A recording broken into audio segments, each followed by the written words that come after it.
Hi, Professor G. This is Erica Croswhite presenting my career theory presentation for you for this week's assignment. I'm going to be speaking about Donald Super and the lifespan life space theory of career development.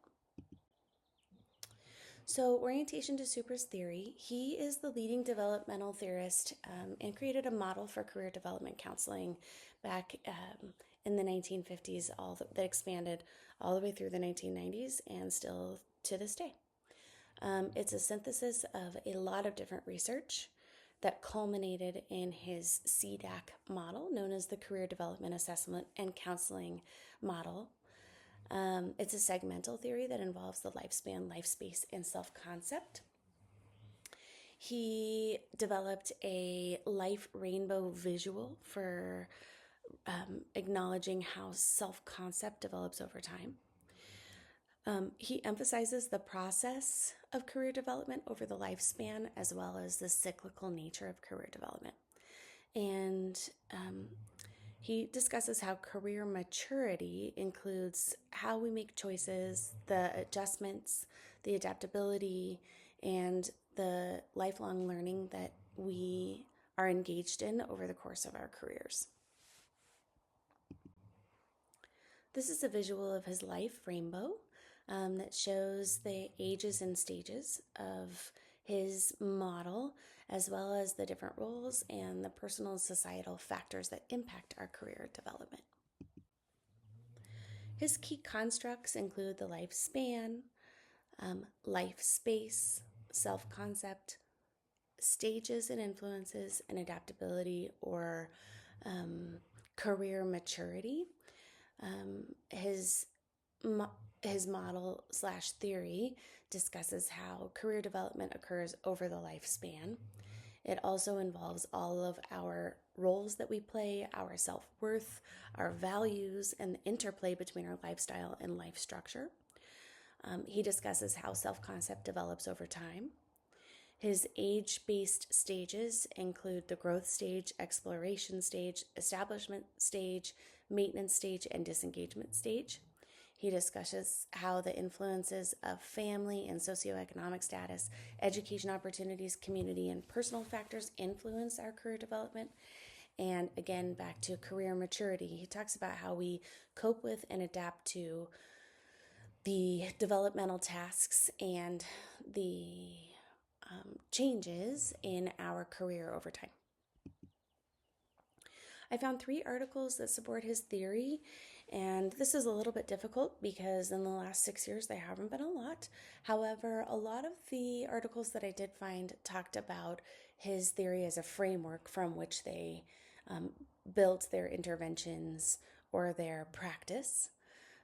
Cott et al. Talks about how they developed a self-efficacy scale to assess one's self-efficacy during the school-to-work transition. That's based on Super's young adulthood phase of his career, or of his life rainbow. Pasha and Reza Abidi conducted a study that showed how teaching career life skills based on Super's theory had a positive effect on student self-concept. And then Chen and Edwards utilized Super's theory as a framework to inform career development interventions for single mothers. There are several gaps in his theory, mostly related to diversity and its application to different populations and different settings. Not much research has been done since he died. His theory is a bit more linear in nature. He didn't necessarily include how our culture and our developmental perspectives are included from a values-based perspective. There's also limitations in how he addresses diversity among different settings and different groups of people, although he does recognize different ages. Several of the assessments that I found were a bit outdated, and some of them are not in print. The CDAC model also needs to be adapted to include cultural identity, which is real interesting in 2026. It doesn't necessarily account for adverse childhood experiences, and it's been criticized for how it has been generalized to women and now the contemporary workplace environment.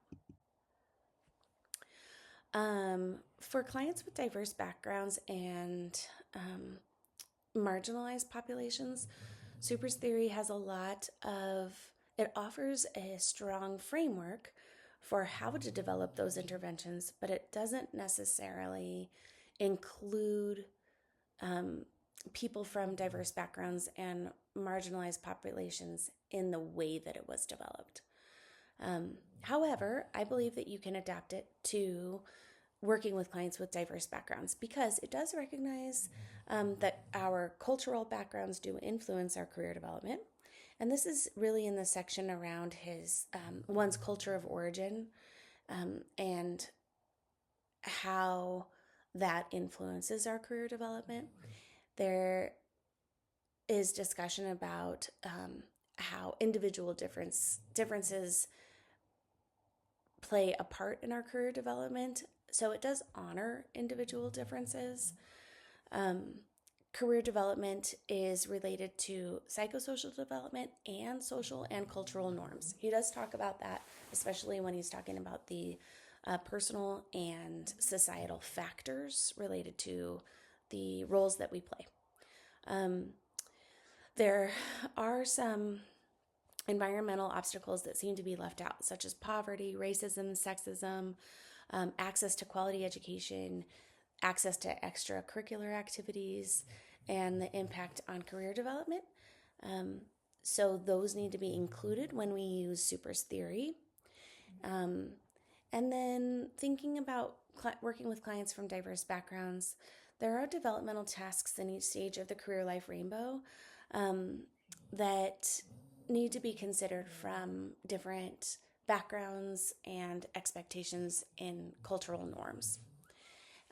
However, his theory does definitely capture age diversity. So here's my case example. My client is Tracy. She's 45 years old. She's a certified child life specialist, 23 years in the field. She's married. She has 3 children. Her current situation is that she's feeling emotionally drained and burnt out. She's interested in changing careers, but not quite sure what to do and where to start. And she is financially stable. Her husband works in the insurance industry. Super stage of career development for this case is that she is in the maintenance stage. Her life roles are she is a worker, a parent, a leisureite, and a community member and a citizen. And she has a strong idea of her own self-concept. Her strengths is that she's an expert in her field. She has high emotional intelligence and she's open to change. She needs to learn what types of alternative career options are available. She needs to gain confidence in her transferable skills. And she's looking for a reduction in the emotional load of her work as well as a better work-life balance. Her personal factors are that she's empathetic, communicative, and that she desires meaningful work. She's highly engaged in her family, both her immediate family and her extended family. The societal factors in this case is that there's limited upward mobility in child life. There are significant healthcare system challenges, and she does have some financial demands because 2 of her kids are in college.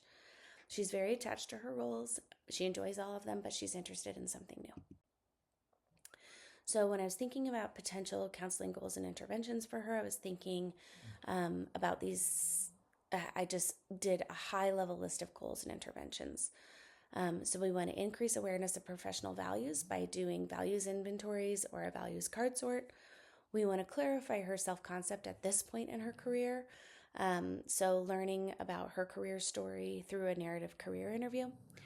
Want to clarify self-concept in her current stage of career development and discuss her thoughts and behaviors and feelings related to her professional skill set. We also want to develop a plan to explore new career pathways by building out marketing strategies, including her resume, portfolio, and websites if she'd like. And then also explore alternative professional work opportunities by actually identifying those career opportunities and applying. So the conclusion of my presentation is that Supers theory is a developmental approach to career counseling that recognizes the stages and phases that we go through over the course of our careers. It recognizes that we have different roles and that some of those roles are happening at the same time, and some of those roles happen one at a time. He also discusses how self-concept changes over time based on all of the things that we experience. His theory incorporates values, personal characteristics, skills, and interests.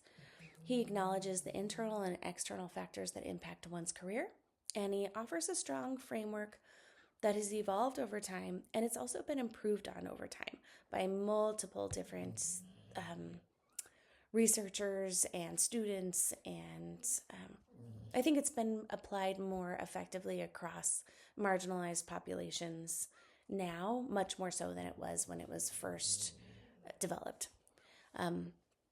And that leads to that there is limited empirical research in diverse and marginalized populations. But like I said, it's been adapted and it has evolved.